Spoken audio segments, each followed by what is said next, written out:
Shalom Aleichem, damai sejahtera. Apakah di dalam kasih ada ketakutan? Saudara-saudara, di sini saya mau mengatakan bahwa di dalam kasih itu tidak ada ketakutan, saudara-saudara.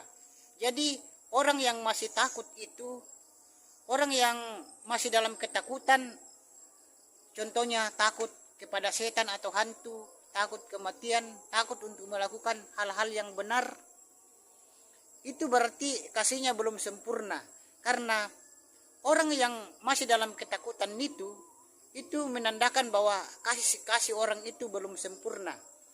Dan di dalam 1 Yohanes 4 ayat 18 berbunyi, 1 Yohanes 4 ayat 18 berbunyi, di dalam kasih tidak ada ketakutan.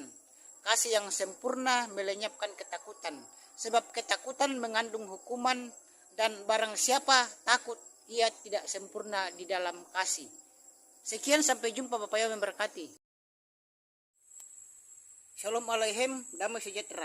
Apakah setan bisa membuat kita berdosa? Saudara-saudara, di sini saya memberitahukan bahwa setan itu tidak bisa membuat kita berdosa, saudara-saudara. Setan itu hanya merayu dan membujuk kita manusia dan memperdaya kita manusia agar kita berbuat dosa atau melakukan dosa. Dan saudara-saudara, dosa itu disebabkan oleh keputusan dari diri kita sendiri. Dan saudara-saudara, di dalam Yakobus 1 ayat 13-15 berbunyi, tiap orang itu dicobai oleh keinginannya sendiri. Dan saudara-saudara, setan itu hanya dapat menggoda Hawa. Setan menggoda Hawa di Taman Eden. Tapi Hawalah yang memutuskan untuk berbuat dosa. Jadi keputusan untuk berbuat dosa itu ada di tangan Hawa, saudara-saudara. Jadi janganlah menyalahkan setan, saudara-saudara, karena keputusan untuk berbuat dosa ada di diri kita. Sekian, sampai jumpa.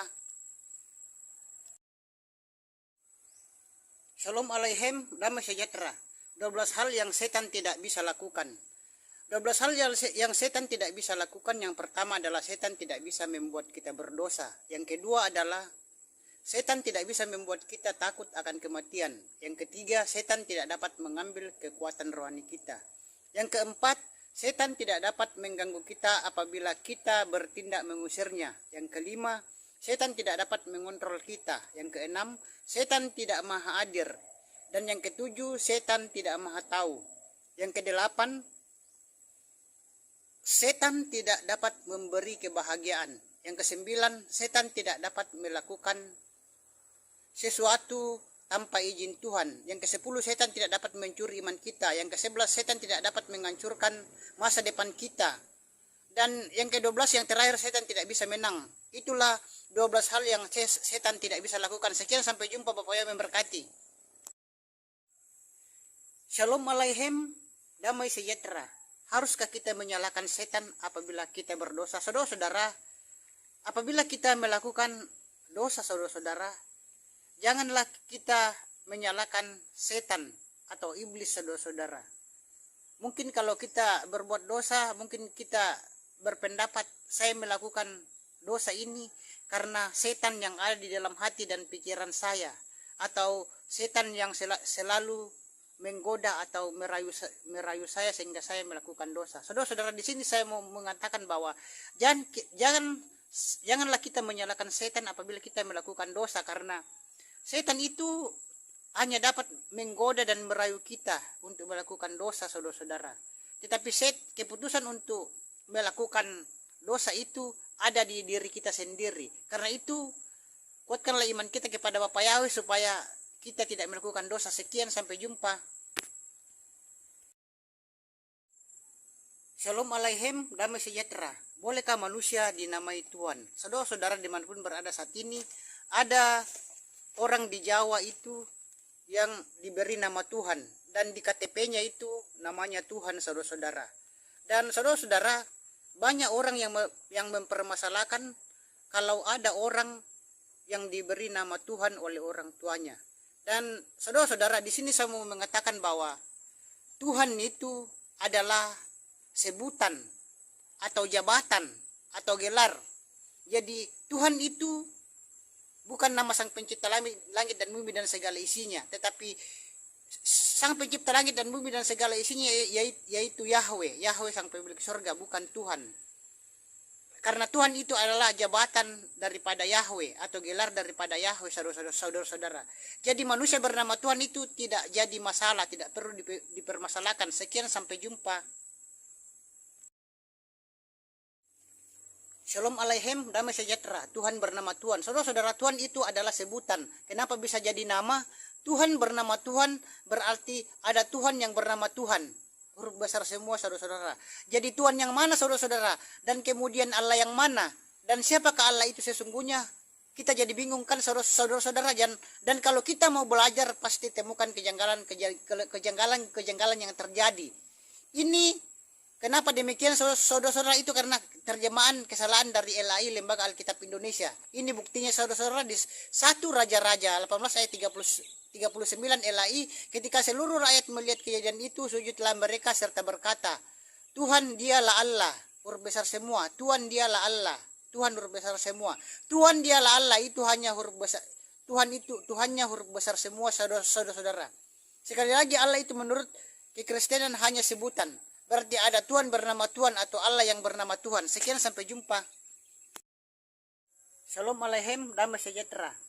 Bolehkah umat Nasrani dan Kristen di Indonesia memakai nama Yahweh? Saudara-saudara, saya mendengar ada umat Nasrani dan Kristen di Indonesia itu memanggil nama Sang Pencipta langit dan bumi dan segala isinya dan Sang Pemilik surga itu dengan nama Yahweh. Saudara-saudara, di sini saya mau mengatakan bahwa yang memakai nama Yahweh itu adalah orang Kristen Arab, karena orang Kristen Arab itu tidak mengenal huruf hidup. Jadi mereka menyebut nama Yahweh itu dengan Yahweh.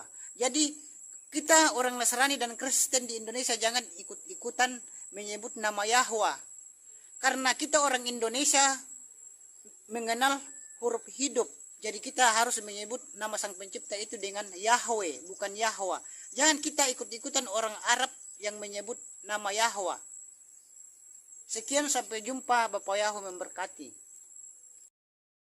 Shalom Aleichem, damai sejahtera. Apakah Allah itu dari Al-Ilah? Saudara-saudara, Allah itu bukan dari Al-Ilah, saudara-saudara. Dan orang Nasrani dan Kristen di Indonesia itu ada yang berpendapat bahwa Allah itu dari Al-Ilah, padahal Allah itu bukan berasal dari Al-Ilah. Dan Allah itu, saudara-saudara, adalah nama sesembahan atau nama Tuhan umat Islam. Dan sebelum Islam lahir, saudara-saudara, Allah itu merupakan salah satu di antara 360 dewa suku Quraisy sebelum Islam ada. Dan dapat kita lihat di buku, saudara-saudara, di buku yang berjudul Jerusalem Countdown, yang juga di buku Islam in the Jews. Dan kita bisa lihat juga di buku Passing Over, dan masih banyak buku-buku yang lainnya yang mengatakan bahwa Allah itu nama dewa atau sesembahan. Sekian, sampai jumpa.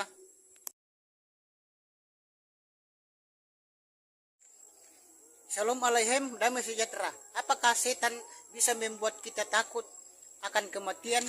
Saudara-saudara, dimanapun berada saat ini, setan itu tidak bisa membuat kita takut akan kematian bagi orang yang beriman kepada Bapa Yahweh beserta Yesus Masiah Wira Kodes. Dan saudara-saudara, umumnya orang takut akan kematian. Tapi kita yang sudah percaya kepada Bapa Yahweh di dalam nama Yesus Masiah, itu kita tidak perlu takut akan kematian. Sebab mati adalah keuntungan.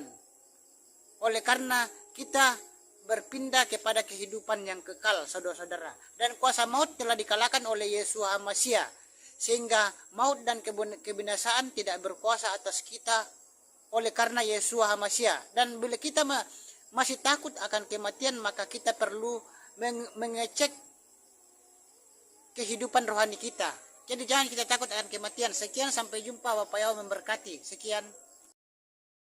Shalom Aleichem, damai sejahtera. Apakah di dalam kasih ada ketakutan? Saudara-saudara, di sini saya mau mengatakan bahwa di dalam kasih itu tidak ada ketakutan, saudara-saudara.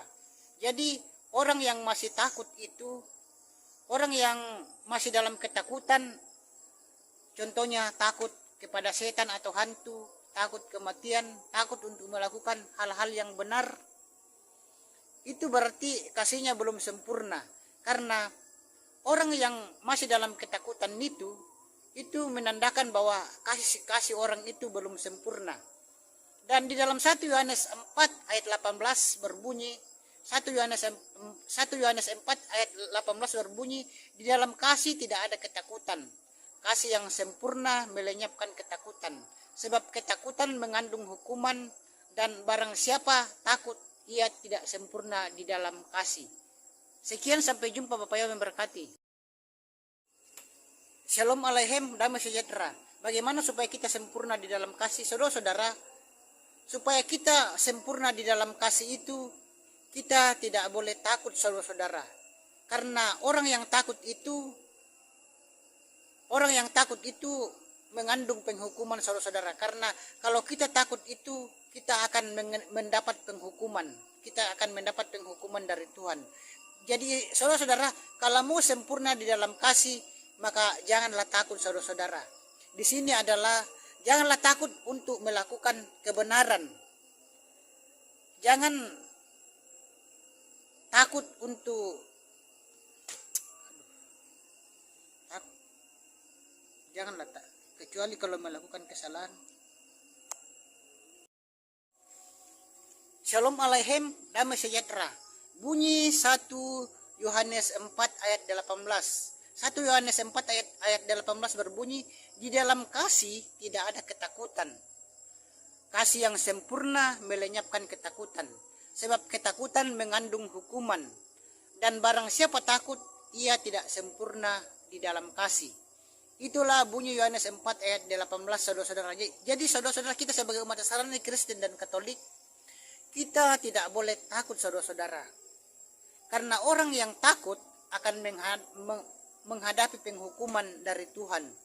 Dan orang yang takut itu tidak sempurna dalam kasih. Karena itu kita sebagai umat Tuhan, umat Bapa Yahweh, di dalam nama Yesus Masiah tidak boleh takut kepada setan atau hantu. Tidak boleh takut menghadapi kematian. Karena orang yang di dalam nama Tuhan, di dalam nama Yesus Masiah akan mendapat hidup yang kekal. Dan jangan takut melakukan kebaikan. Sekian, sampai jumpa. Shalom Aleichem, damai sejahtera. 12 hal yang setan tidak bisa lakukan.